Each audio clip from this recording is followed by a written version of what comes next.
On this episode of Eager to Know, the golden age of adult films, how constraints can force creativity, and keeping things moving forward in our world full of distractions. We all have a creative part of our brain, whether we use it or not, for generating new ideas, problem solving, and just viewing ourselves in this world. I am Ricky McGeckran, an artist living in Chicago, and I am eager to know and share with you all how people of a creative leaning have brought this way of thinking to the forefront and how it has shifted outcomes. For the past couple of weeks, I have been listening to the Rialto Report podcast in order to prepare for this interview. I absolutely loved it. It is very interesting, well done, and I could not be more excited to speak with its co-founder, April Hall. The Rialto Report is an oral history, audio, photo, and documentary archives from the golden age of adult film in New York. We start our conversation by speaking about the range that is found in their interviews. So tell me about which of your podcast episodes that you like. Oh God, like who's my favorite baby? That's so bad. Yeah, I mean, I think they're different formats. So while I love the one-on-one interviews because, you know, I like any kind of extended, deep, personal connection with somebody and conversation with somebody, the ones I think I love the most are more the story crafts where we're almost narrating a multi-layer story. Yes. So those really appeal to me in terms of making them. You know, I don't know from a listener perspective what other people would think, but in terms of the production, that's probably the most satisfying. Yeah, so some of them, I can see how there definitely is many different flavors, but those are kind of two distinct flavors. One of them is the story arc, which that definitely sounds interesting. And then some of them, it sounds like I'm listening into a psychiatrist session.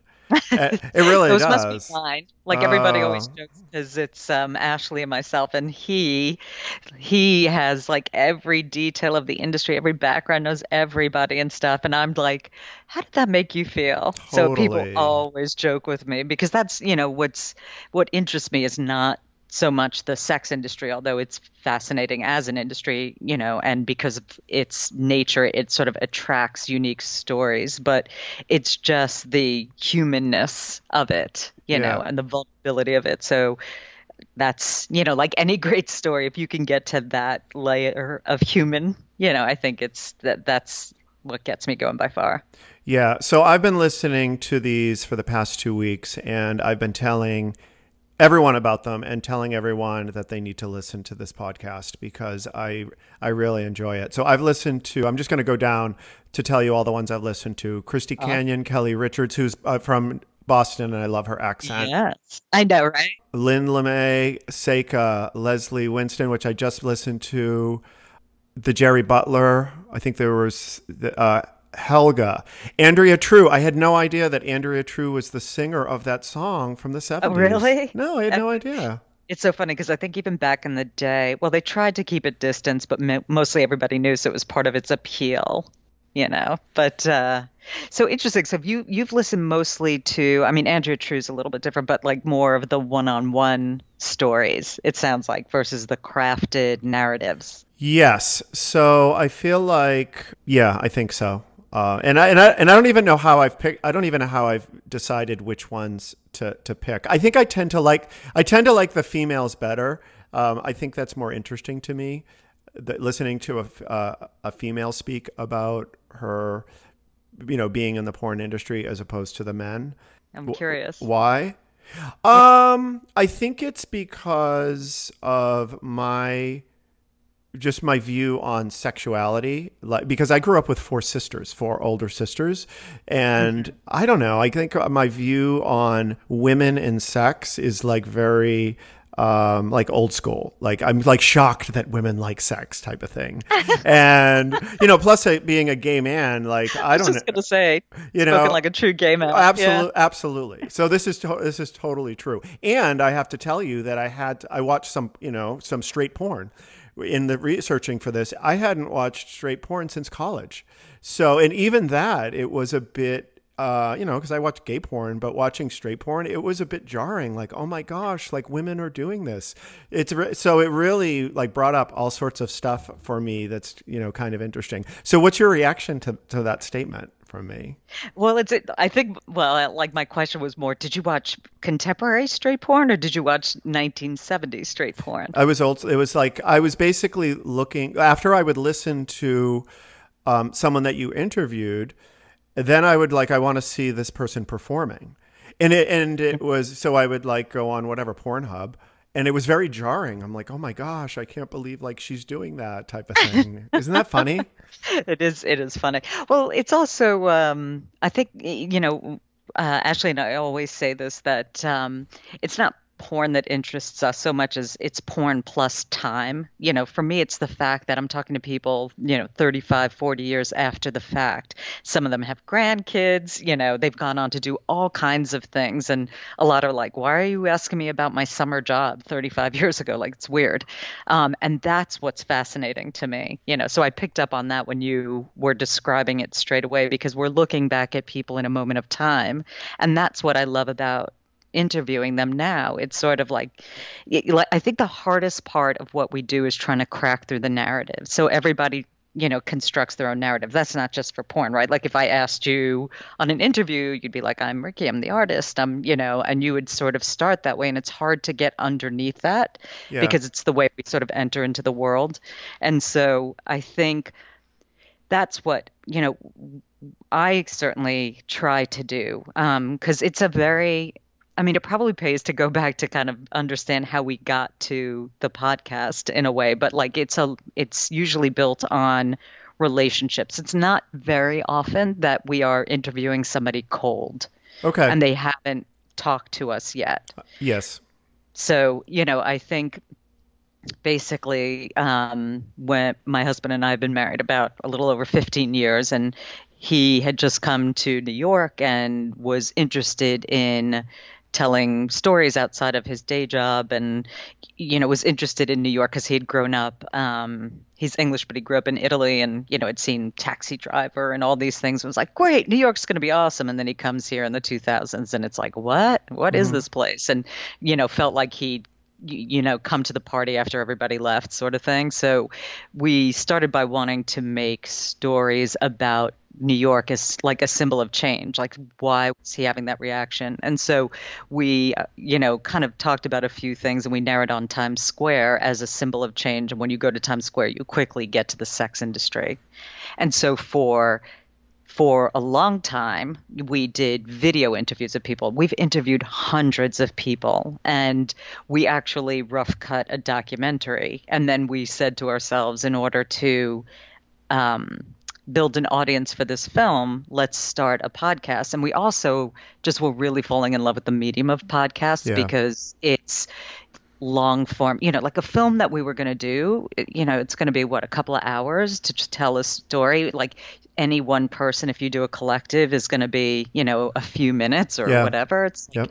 whereas obviously in a podcast setting, you're getting, to really get underneath somebody and what they do. So anyway, so a lot of these people that we've wound up interviewing, like we've known them for many years. I mean, different levels of, intimacy in those relationships, but it's always a help, when, especially, I think it's a weird industry because people, especially back in the day, felt sort of taken advantage of in some ways, meaning financially, even though it was a lot of money for them at the time, they saw that over the years, people who distributed their films went on to make so much money off of those films, and they never saw any of it. And so there's this consciousness of, kind of being taken advantage of for what you have to offer. So I think as soon as people understand we don't do it for any kind of commercial gain or anything like that, and that we're not getting on there and being like, "Hey, what's the best sex you ever had?" Yeah. Who's, and like, we're not too interested in that. It becomes it usually kind of brings down the barriers. Yeah. Anyway, I will Yeah. take a breath. Yeah. No, yes, yeah, that makes sense. Thank you. So it sounds like Times Square sounded like a focal point, and then from there, of your interest, and then from there you realize that the sex industry was a big part of that. Is that what drove you to the subject matter of the podcast, or was it like how did the subject matter of adult films become the focus? Is that something that you two were interested in, or was it something that was revealed to you as you started exploring Times Square? Yeah, I mean, it's so Ashley, who grew up in Italy, when he was a young boy, the local cinemas used to play these sort of sexploitation, exploitation, and eventually even hardcore films.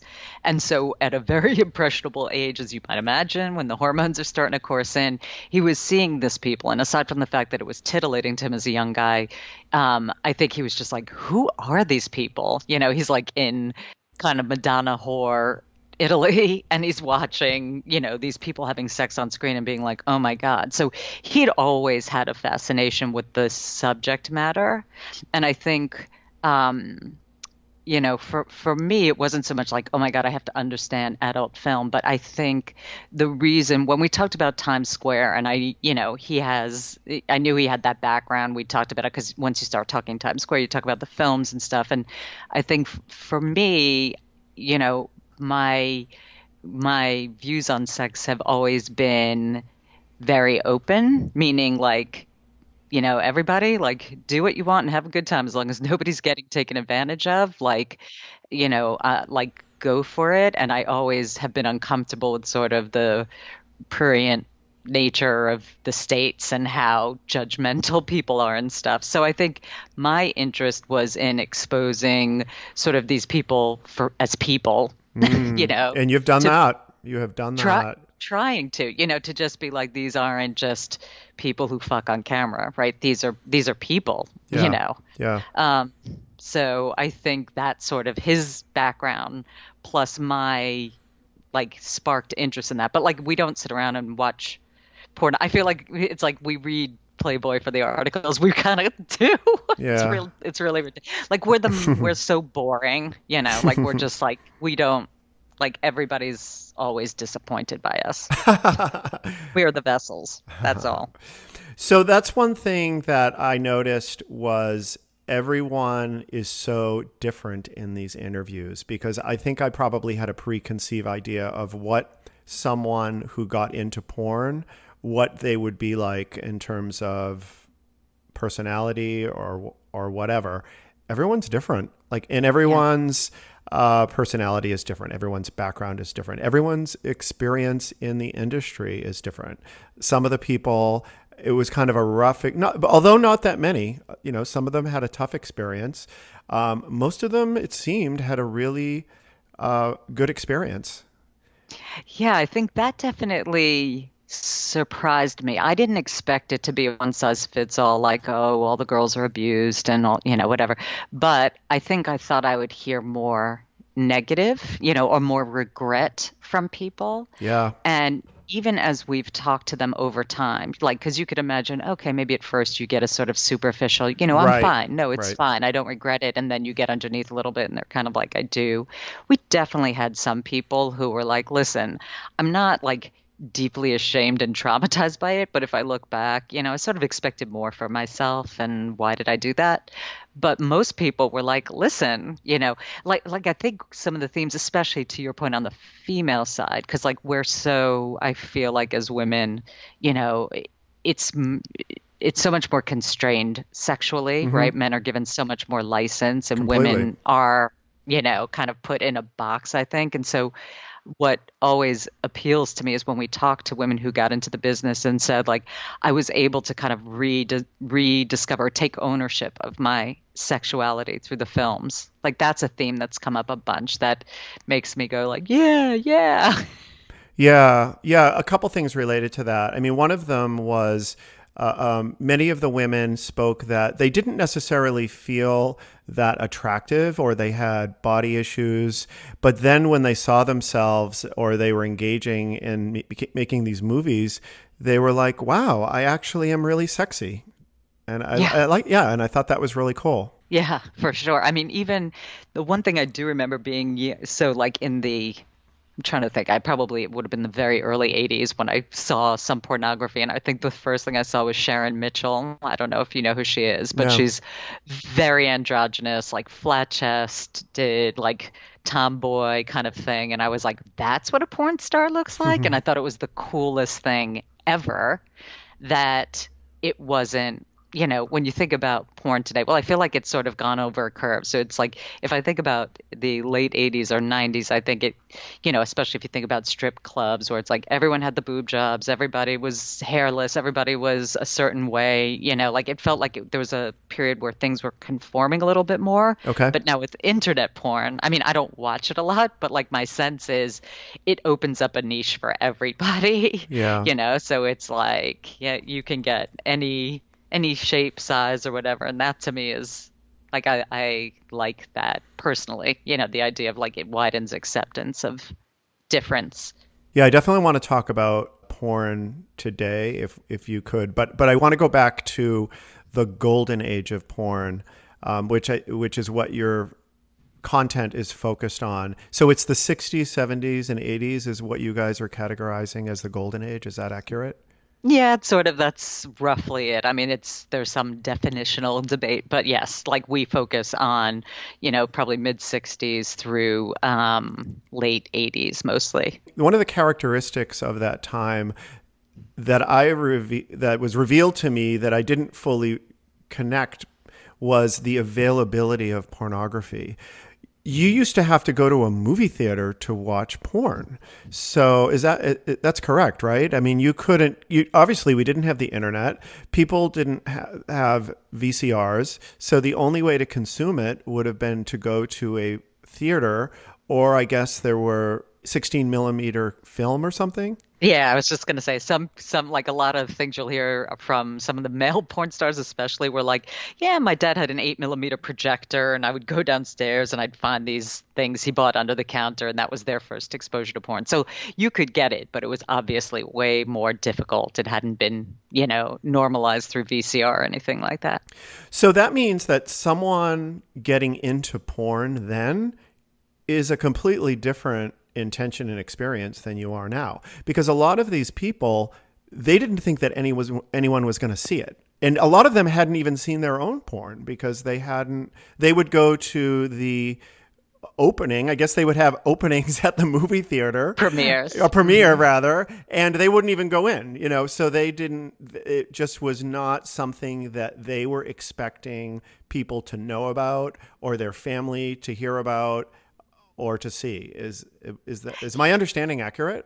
Yeah, I think it's fairly accurate. I would say the one exception was that there was a lot of crossover between films and magazines. So Mm, you'll, especially on both sexes side, I guess you'd hear about how people were going out on film photography shoots, and so those magazines I think were a lot more accessible. So we've heard a lot of stories from people about like their family like finding out when like a colleague would hand a magazine over to them and be like, hey, isn't this your daughter or something. So yeah. there was a little bit more exposure, but yeah, for film I think one of the themes we hear a lot is um not maybe that at the time they didn't expect a lot of people to see it, although that was part of it. Like, hey, it's going to be whoever walks into a porn theater. But I think it was more the idea of because it was film, it's not digital, it's not tape, it was literally film. The idea, like, film was not thought to last. I think it was like this stuff will like degrade and disappear. So one of the more surprising things for people who were especially in the much earlier days, like the 60s and 70s, is the fact that like their films, quote unquote, wound up on DVDs and now on streaming sites and all that stuff. And they were just like, didn't expect that to happen. Yeah. Okay. Yeah. That sounds like that might be surprising for them. Surprise. I think one of the other things that's interesting for me is like sometimes we'll like when we first started this, I think a lot of the big names that were more out there, it's sort of we talk to them, they're easy to find, and they're more owning their past. For me personally, some of the more interesting conversations we have are with people who, are not out there. And so we really have to track them down. And sometimes those people have big fan followings now and they have no idea. Like they don't go back and look at themselves, even with the internet, which is shocking to me. Some of them are like, wait, there are like fan sites for me and groups for me, and they're just like scratching their heads about it. And it's like, that is such an interesting disconnect. Like, Are you speaking of Helga? but I mean, she's one of them, but she's not alone. Helga's she's really of an older generation. So she was like the mom even in the early days. So she's a unique character, but like a lot of them, who really kind of went on and moved on in their life. Like again, literally for some of these people, it was like, yeah, I made like they shot a good few times, but like a lot of times they would shoot and all that footage would wind up in different places. So what they may have had like 8 shoots or something like that, and it would propagate into say like 20 films or something like that. And so they have no idea. It was such a small thing for them. So the idea, the legs that this thing's had over time is fascinating. Yeah, I mean, I think that's the nature of. I'm obviously not like I have nothing to do with television or film and what I do for a living, but I get that feeling. I watch these interviews of people that were on like the Brady Bunch, and I kind of get that feeling where like, yeah, we kind of did it for 5 summers when we were kids, and now it's kind of out there, and we're sort of being dragged back into it, and yeah, we'll kind of. I'll join the conversation to make the money, but it is sort of weird that like technology has taken a experience that was something that they did, for a limited period of time, and it's turned into something that just won't go away. Exactly. And imagine if like Marsha Brady did anal, right? So it's like just Yeah. multiply that sort of shock by X%. I think that might have to be the key quote that I use in promoting this. Imagine if Marsha Brady Marsha did Brady anal. did anal. I'm sure there's a parody out there. There's a like the porn parodies are my favorite. So So do you think that when these films were being made, because the one thing I have not done is I have not watched films from like beginning to end to understand the creative component, the story, etc. Is that something that was part of this when these films were being made, more of a creative energy that was put into it and thoughtfulness? it depends on who you talk to, but I'd say from the early director's point of view, absolutely. They were in New York, they wanted to get into film. There was no industry here, and the way you could get money was through sex films. And so they were just really interested in the craft of film. And so they really tried, to create real, works within very limited confines. Like I think I can't remember who said it, but one of the directors said to me, like, yeah, you could do anything with $100,000 budget back in those days, but imagine if you had 5,000. Like that's why I'm a craftsman and those people weren't, because I had to create in such with such constraints. Um, and I think, what's interesting in the performers is there's a real mixed bag. Like a lot of them were trying to break into acting. And so they would pick up the sex work, maybe not so much because that was like, that's the way they would get into acting, but because they could perform, they did sort of consider it performance and they could bring something to it and then it would give them money. But, other people did it just for money or, sometimes, especially on the men's side, like it was for sex. It was Yeah. just, so it's like a very large variety. But a lot of people did try to create something real there, whether it was from like the story and the production to the performance they would bring. They really wanted to be, creative crafts people.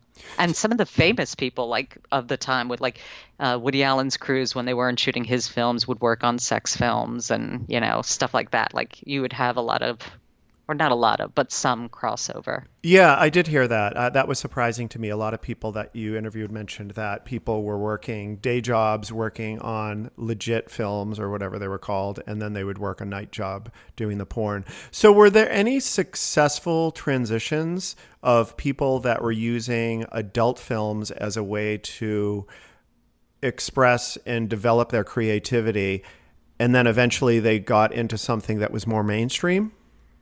Yeah, not that many. There really was a stigma, I think that, kind of hung over you, certainly for women. So there'd be some crossover like Andrea True you mentioned, she went from porn to Queen of Pop and um there were definitely other exceptions. Behind the camera, I think you found more people who would cross over, like cinematographers or, certain directors. They were able to move into other industries and some of them are willing to talk about that now and some of them not. Some people that we've wanted to go after who are really critical. I mean, not big names, so it's not like I'm trying to hide something from your audience, but they've just sort of arm length to the past because even to this day, they might be worried about the impact on their career, or sometimes because there was some shadiness in the business dealings around these films that some people are still frightened for their safety, which I find funny. But, if you're that frightened, I think it sticks with you. Okay. So one of the things that you mentioned that you like, or the types of interviews that you like the most, are ones where you're telling a story. And I think you said that you consider yourself a storyteller. Can you tell me a little bit more about that? Yeah, I mean, I think I aspire to be a storyteller. So I'm sure like a lot of creative people who come on, or creative quote unquote, it's like it's hard to own your creativity and feel like, I am a storyteller, filmmaker, but that's what I like to do. The thing that impacts me most personally are deep, like personal stories or personal, intimate, I'll say, not personal, but and so since I respond to that so much, I like to try to create that. And so, we work in a lot of media. We started with film, we moved to podcasts. We love writing. So a lot of my favorite things that are on the rialtoreport.com are written pieces. Some of those are have been optioned now for film, so hopefully someday they'll be made into Whoa, action. really? Wow, that's exciting. It is, I'm always like I'm Debbie Downer because I'm like it'll be exciting if it ever gets made, but it's nice to know that it has a shot. It's closer than it was when it was just sitting on our site. Um, but yeah, it's really trying to figure out how to creatively tell a story that's going to resonate with people, which I guess is at the core of any creative endeavor. I Yeah. bet your audience is like, finally, they're going to talk about creativity. Why are they talking about sex so much? And like, sex is creative.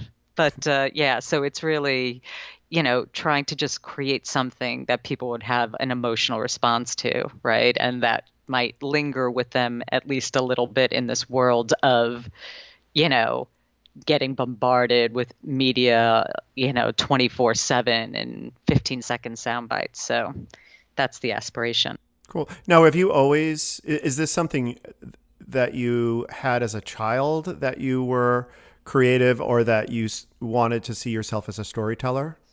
No, not at all. Like I think for a long time I was one of those people like I loved to go to music shows but never thought I could be a musician. I would love to watch films but never thought I could be a filmmaker, and just sort of thought I would be on the receiving end of that Okay. and had this mental block about it. And so the one thing I would say for people who are listening to your podcast to try to figure out like how to do it, it's just like just do it. It's like if it interests you at all, like don't worry about not being good enough or, not sort of creating something new. It's like you just have to roll up your sleeves and start trying. Like I mean, across life, I'm a total 99% perspiration person. Yeah. I just really believe that you just work, work, work, work. And, there's always going to be people who are better and whatever it might be. But if you can just look to yourself and say, am I getting better at creating something that I can feel good about? That one person out there might connect to.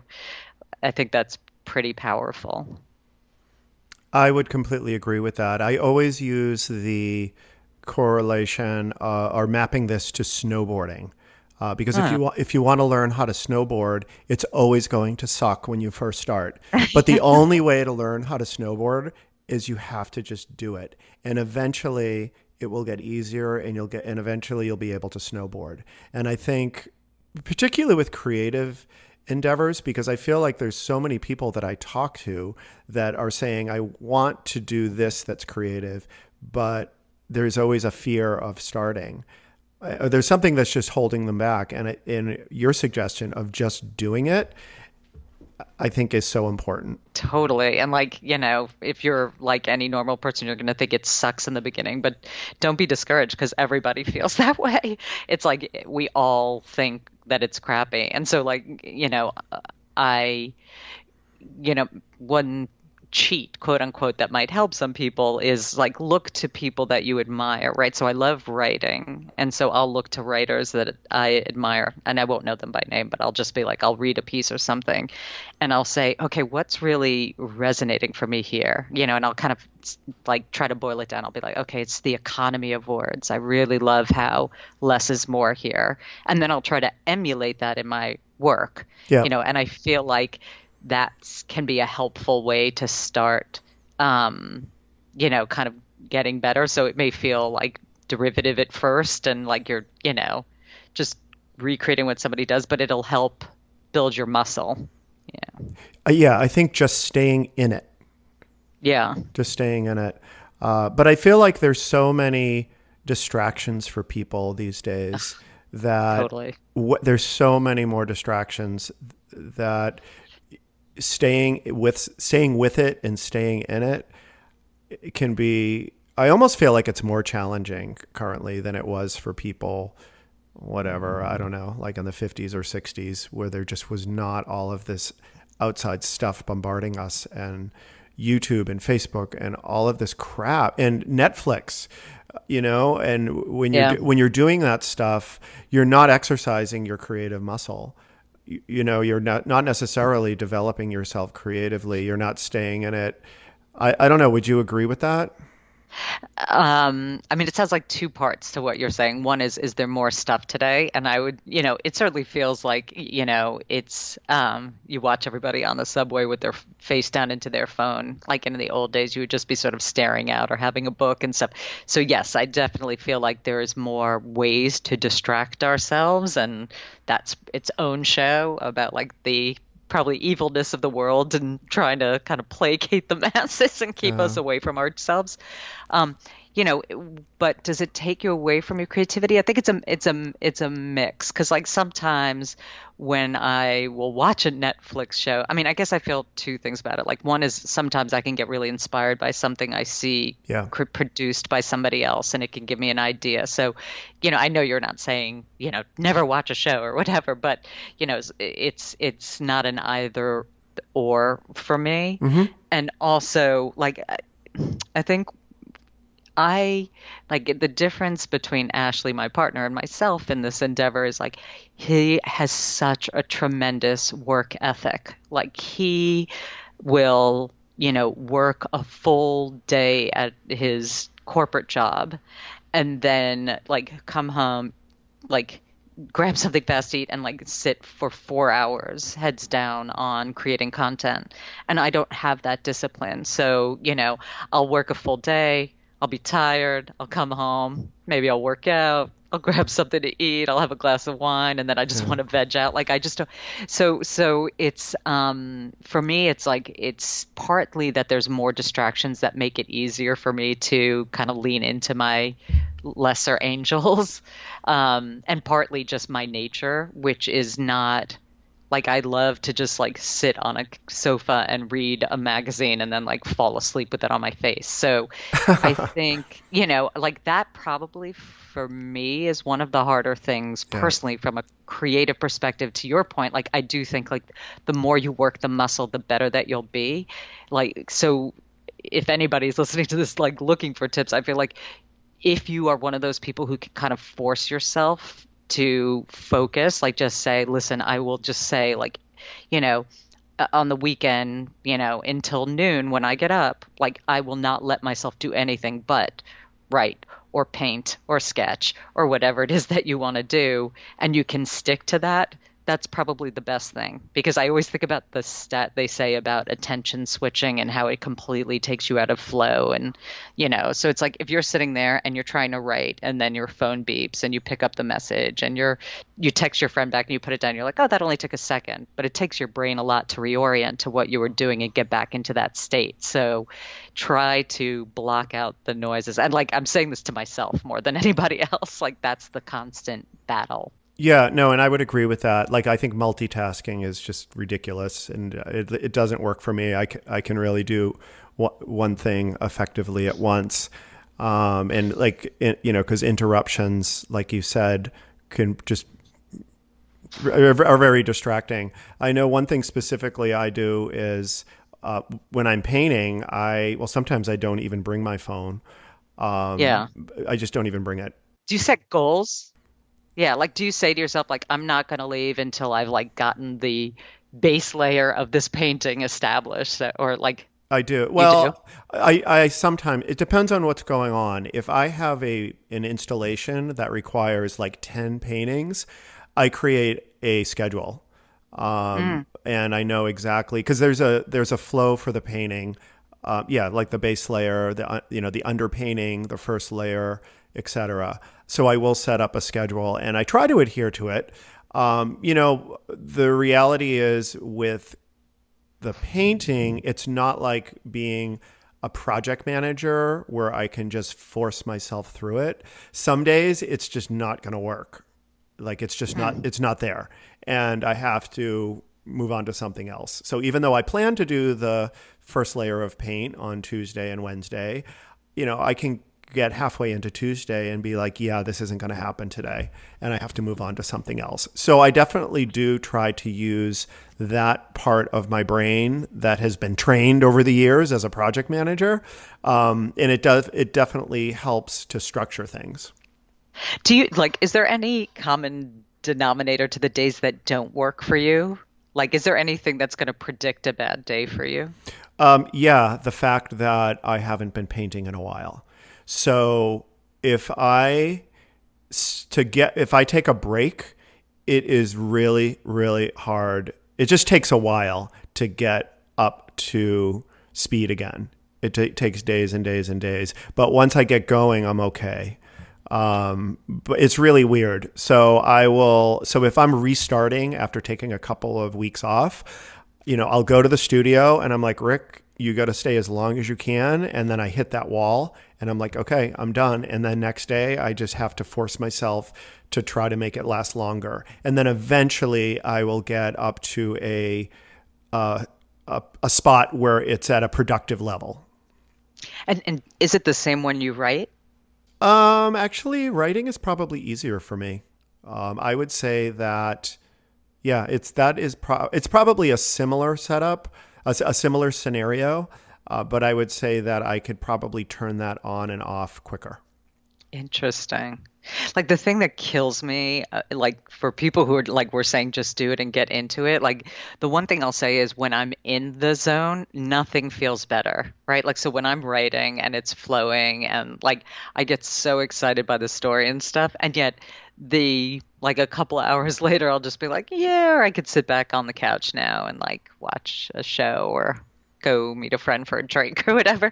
Like that's the thing that kills me about myself. And like, so the one thing I try to remind myself, and again, I keep thinking like, what are tips to give people for how they can really tap into it is like try to stay in touch with how good it feels when you hit that flow because it's really satisfying. It's very satisfying, and I would say that I tell people that it can be like bipolar because when you create something, when something comes out of you that you created, and people receive it and they connect with it, it is the best feeling, as I'm sure you know.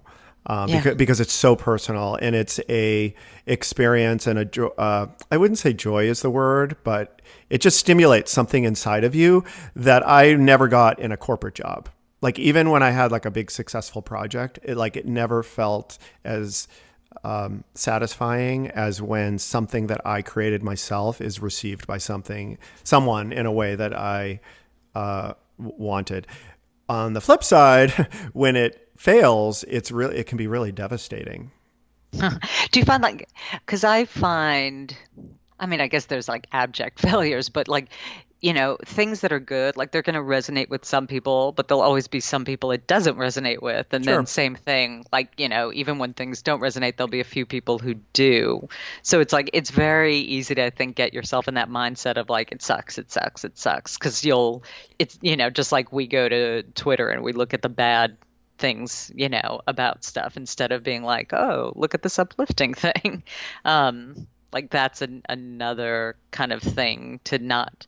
I think it's just like whatever you need to do for yourself not to get discouraged. Like whatever's going to make you go back the next day and do it again. Because when it does feel good, like it feels good, and it will, like, and finding that satisfaction for yourself, which is like interesting. So bringing it back to adult film, like we'll meet a lot of people, and once they realize that there's some interest in this, they're like, oh, I should tell my life story, so you'll get a lot of people who are back from the industry who should tell it. And I always ask them, like, why do you want to tell it? Because like if you want to tell it to make money, like it's not going to happen. Hmm. Harry Reams, one of like the biggest names in the industry, like the advance gets, like for his book was very small. Like it's just not going to happen. But if you want to do it for yourself, because you just want to tell that story, like we have just finished helping another sort of exploitation filmmaker write his biography. And like I think for him, he's just like, listen, even if like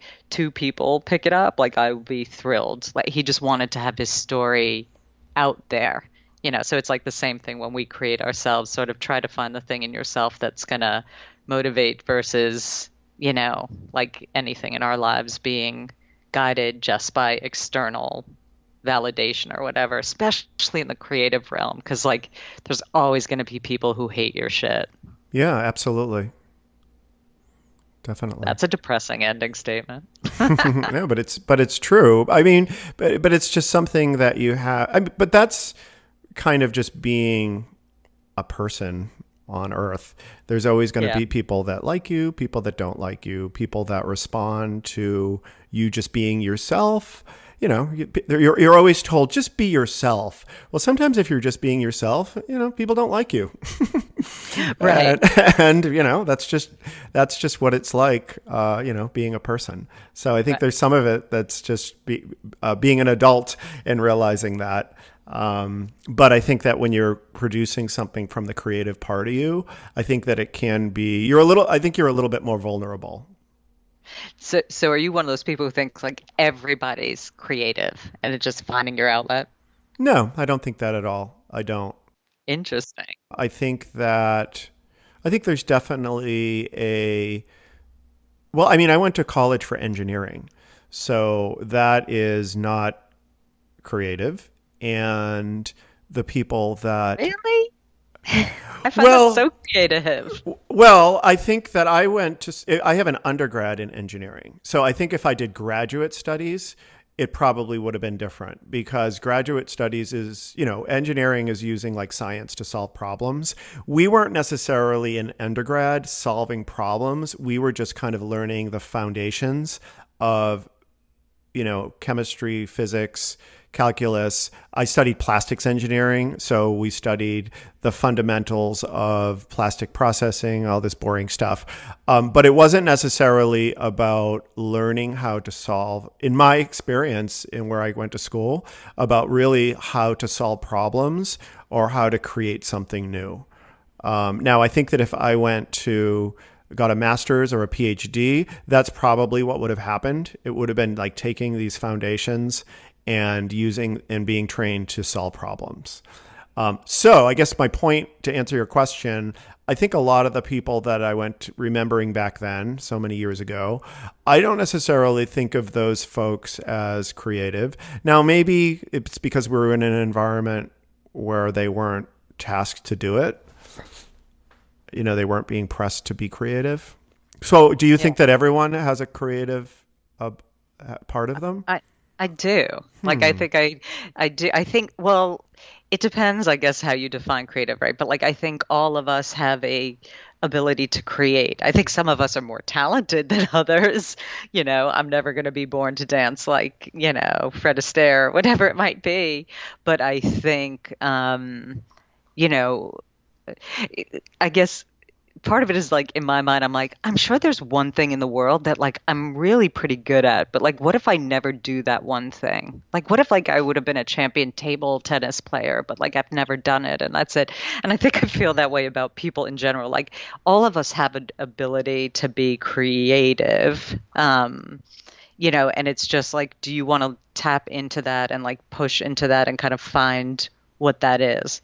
But I'm sure that's offensive to some artists and, artists in the kind of general term, who feel like, no, there's something here. So I don't feel like everybody's going to hang in the Louvre or anything, you know what I mean? But I just think if it's just about creating something that you might call artistic or whatever, like again, it's about just doing it and figuring out why you're doing it. If you're doing it just for yourself to kind of put it out there, like get a hook rug, like crochet. I don't care what you do, but like just do it because there's such satisfaction in the process. And if you don't like it, if you don't find that satisfaction, it's not for you. Try something else or whatever. So I have a very annoying broad definition, but not like you get a gold star for just coming to school. Like, as a kid, it's like, come to school. Everybody should come to school. You're not going to get a gold star for it. Only a few people are going to get gold stars and like hang in the Louvre, but try. Okay, I think that is good guidance and advice. I like that answer.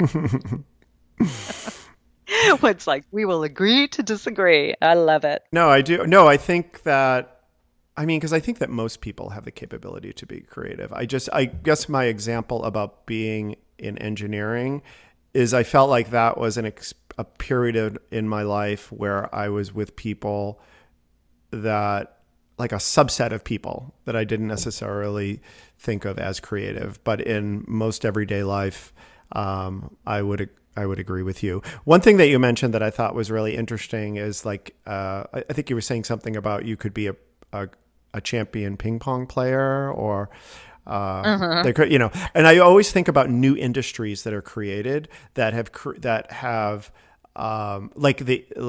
internet technology, like all, because you and I used to work in that industry together, and there were so many people that were extremely talented and creative, not like visual designers, but just creative way they solved business problems, etc. And I always wonder if that industry wasn't created, that kind of tapped into something for them. They could have gone into may not have been able to see their potential of what kind of creative person they could have been. Maybe, but like who knows what else it would have been, I guess. Because like even to your point of your schoolmates, like that context didn't sound like one that unleashed creativity. Yeah. You were probably being lectured at and stuff like that. But these people who are sitting around you who you don't get a chance to see it, like I wonder if in a different context, if somebody brought them in and, put them in front of clay and said, let's like sculpt like Rodin, like what would have happened? You know what I mean? So it's like being given permission or giving yourself permission to try to explore, and I think that that's part of it. Just, for creativity, I think it's just like really kind of listen to yourself and figure out what gets you going. It's not to look at it and be like, I should be a painter or I should play guitar or whatever. Yep. It's not like, it's like, do you listen to somebody playing guitar and just like get transported by that, then pick up a guitar and try it. It's about finding that thing I think that really interests you for yourself and cultivating it. What are your thoughts on the availability of porn today? Like, I think the question of, does pornography really distort your ideas of sexuality, or does it unleash something is a very compelling question, right? Because like, I mean, I think even back in the old days, it would have been like that, right? Like it's the difference between objectifying somebody and treating them more like a subject and trying to connect to them. Like anything that diminishes people, right? Or sort of takes the humanity out of them so that you can look at it um, is going to be fraught, I guess, meaning you can take that to bad places, right? Like Yeah. you can look at porn and completely objectify somebody in my mind and like, have a great orgasm or something, but that doesn't mean like you're going to objectify them always. Like if you are more of a healthy person, hopefully that just fits into a well-rounded thing. But I feel like, for nowadays, it's like you get the worst of both worlds because you get all this access and this weirdness, and then like there's like less sex education in schools, and it's more puritanical. It's like like if you don't talk about it and contextualize it, then I think there's going to be risk to it, as with anything. But I mean, but let's be real. You can't talk and contextualize porn to a 14-year-old boy who can watch it on his iPhone. Like, I can't imagine if I had access to gay porn when I was a teenager on my phone. Like, I can't even imagine. I never would have left my room. Honestly, Right. like, what would that have Right. done? What would that have done to me? Well, I feel like every 14-year-old boy with or without it did it, but like I guess it really depends. Like I feel like we're gonna end with like parents talk to your kids, but I feel like if somebody like the thing for me that I remember and like I love my parents, God bless them, but like, we were not having open and honest conversations about like sex and love and emotion and like like they when I was a kid they gave me What's Happening to Me as the book, and then like we sort of didn't talk about it, and there was a little sex education in there.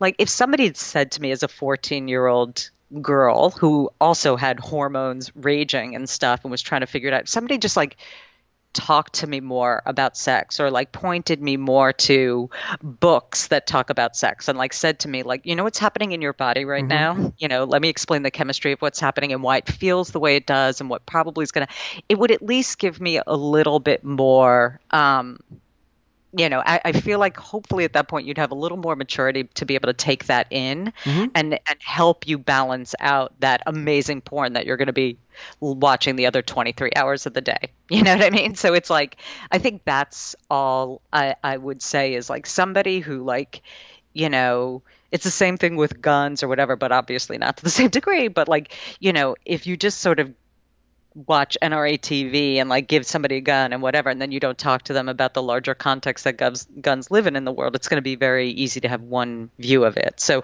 I'm just a big fan of giving like as much information as is appropriate for somebody at the time, which is a big question Hmm. because like our brain, sometimes we're not ready to take on certain things, but like not underestimating people's ability to take in more context and like really trying to do that. So at least we make better informed decisions as we're sitting there consuming that porn on our phone. Right. Okay. So unhelpful. And that's why I'm not a parent. There you go. And that's another key quote from this interview. And that's why I'm not a parent. Exactly. Because I could not guide a young person for anything. One of the people that you interviewed name was Jennifer Wells, and I believe it was her that she talked about her treatment in the industry was always about respect, and no one ever treated her inappropriately. But when she tried to do legitimate films, she said that was constantly happening, where she would be propositioned to, engage in sexual behavior with directors or whatever in order to move her career forward. And she actually did not pursue the legitimate paths, and she ended up just sticking with the porn because of treatment. And this just made me, and that was kind of something that I didn't really hear of a lot of mistreatment from the Mm, women. And then I think of like this Harvey Weinstein guy, how like all of these mm, actresses are just being treated completely inappropriately. And I found it yeah. fascinating that in the porn industry, it really didn't seem to be happening. Yeah, and I'm sure again there are corners where you're going to find stuff like that. But first of all, like if you're going to be having the sex, you maybe don't need to lead with the sex. Like they were going to be having the sex anyway. Even with like some of the directors would have sex with the performers and stuff like that. Hmm. So, I always like I agree. Like Jennifer was not the only person who said that. We heard that from a lot of people, and who said not just because they were porn stars, meaning like they were known for porn and so they would go in and get solicited, but that they were trying to break into the business before porn and they were getting the casting couch all the time. And then Hmm. when they were like, oh, well, I might as well do porn, like that didn't happen to them. It was definitely something that we heard quite a bit. That said, like the one thing I also don't want people to walk away from the Rialto Report, this sort of oral history project that we do, is thinking it was all rosy. Hmm. So it's like it wasn't all terrible, it wasn't all rosy, it was a spectrum, right? And all we're trying to do is continue to get underneath that to understand all the nuance, in today's world, like to your point with porn and stuff like that, like or even politics. Like think about politics. Like there's no room for nuance. Nobody wants to go into any complexity or gray area, but like creativity, like there's a lot of beauty that happens in the shadows. And so, that I know that feels like a long answer to what you were saying, but like, yes, it's true. Like, yes, we've heard more positive than negative, but it isn't all roses. And, we're constantly on the lookout to see that we're not painting a superficial picture. And I think that you succeeded. I am so pleased that I got to do all of this research and get to listen to your podcast. I've been, as I mentioned earlier, I think I mentioned earlier, I've been telling everyone about your podcast. I just think it's so well done. It's extremely thoughtful and just really high quality. And I'm really excited that I got to have this conversation with you today. Oh, thanks. I feel the same. And I'm so glad that you're painting and writing and not just project managing, because you're just this full, wonderful person. And I can see it in your work. And I'm glad we're getting to experience some of that. Oh, well, thank you. Thank you. So where can people find the Rialto Report? So you can always go to our website, which is therialtoreport.com, and that's RIALTO report.com. And that's where you'll find not just the podcast, but, the written pieces. We have photo essays, things like that. Or on any podcatching app, you'll find the Rialto Report. Okay, great. Thank you. This was awesome. My name is Ricky McGuckran, and you have been listening to Eager to Know, the podcast. If you haven't already, please go to Apple Podcasts and subscribe, rate, and review this podcast. Join me next week for another Eager to Know podcast.